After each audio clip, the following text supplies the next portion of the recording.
Hello, this is RJ with RJ's Amazing Entertainment. I'm going to teach you how to twist a very quick candy cane balloon. You're going to need two 260s, one in red, we'll use one in red, and one in white for our standard candy cane.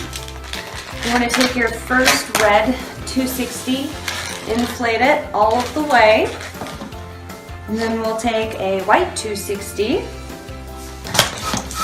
and repeat the process.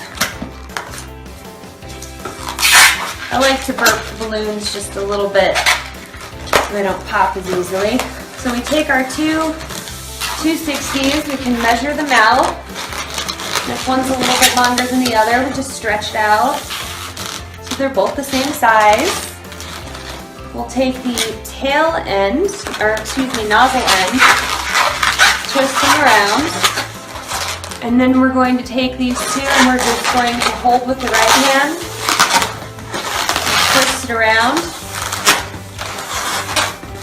So we get this spiral that goes all the way up to the top. And then we take the tail end, twist it around, lock it into place.